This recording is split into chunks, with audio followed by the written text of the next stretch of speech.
కేంద్ర నిధుల కోసమే రాష్ట్ర ప్రభుత్వం పంచాయతీ ఎన్నికలకు వెళ్తుందని ఎంపీ ధర్మపురి అరవింద్ అన్నారు. నిజామాబాద్ జిల్లా కేంద్రంలోని పార్టీ కార్యాలయంలో చిట్ చాట్ నిర్వహించారు. కాంగ్రెస్ ప్రభుత్వం పార్టీ సింబల్ లేని ఎన్నికలు నిర్వహిస్తుందన్నారు. ఎంపీటీసీ జెడ్పీటీసీ ఎన్నికలకు ఎందుకు వెళ్లడం లేదని ప్రశ్నించారు. బీసీలకు ఫీజు రియంబర్స్మెంటే ఇవ్వలేని రాష్ట్ర ప్రభుత్వం రిజర్వేషన్లు ఏమిస్తుందని ఎద్దేవా చేశారు. ఇదంతా రాజకీయ డ్రామా అని విమర్శించారు. బీసీలకు 42% రిజర్వేషన్లు ఇస్తామని 17% మాత్రమే కేటాయించిందన్నారు.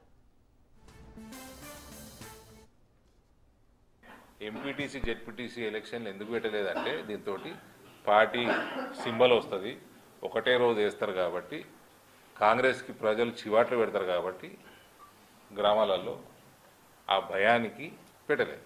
బ్రిడ్జు పనులు 10 రోజుల్లో పూర్తి చేయాలని కాంట్రాక్టర్ గారికి స్ట్రిక్ట్గా చెప్పడం కూడా జరిగింది. మాధవనగర్ పనులు ఆల్రెడీ వేగం పుంజుకున్నాయి, మళ్ళీ స్టార్ట్ అయినాయి, మళ్ళీ వేగం పుంజుకుంది. బోధన్ నియోజకవర్గంలో 2 ఉన్నాయి, ఆర్ఓబి ఉంది, ఒకటి ఆర్యూబి ఉంది. దాన్ని నత్తనాట కన్నా స్టేట్ గవర్నమెంట్ సర్వేలు చేసుకోవటము, డిపిఆర్ తయారు చేయడము, డ్రాయింగ్స్ క్లియర్ చేయడము, ఇవన్నీ కూడా స్టేట్ గవర్నమెంట్ చేతుల్లో ఇంకా పెండింగే ఉంది, స్లోగానే ఉంది. కాబట్టి అక్కడ ఎమ్మెల్యే గారు అది కన్ఫ్యూజన్ ఉంది, ఏమైనా నాకు కూడా అర్థమైంది. ఆర్ఓబీలు చేయాలా అన్నది నాకు టార్గెట్ పెట్టుకున్నాము.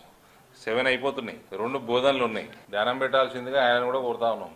6 గ్యారంటీలు ఇప్పుడు సుదర్శన్ రెడ్డి గారు ఇంప్లిమెంట్ చేపిస్తారా? రేవంత్ రెడ్డితో చేతగాంది సుదర్శన్ రెడ్డి గారు చేస్తారా?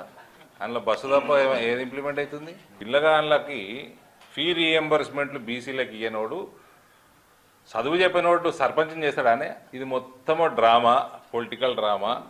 ఇలా జీవితంలో ఎన్నడూ ఇవ్వలేదు కాంగ్రెస్ పార్టీ. మా నాయనని కూడా కలుపుతున్న నేను అధ్యక్షుడుగా 40% ఇస్తాం, 50% ఇస్తామంటే 25-30% దాటకపోయినాడు. నియత కూడా ఉండకపో. ఇప్పుడైతే ఘోరం, 42లో సగం కూడా లేదు, ఇప్పుడు 17%. MPTC ZPTC election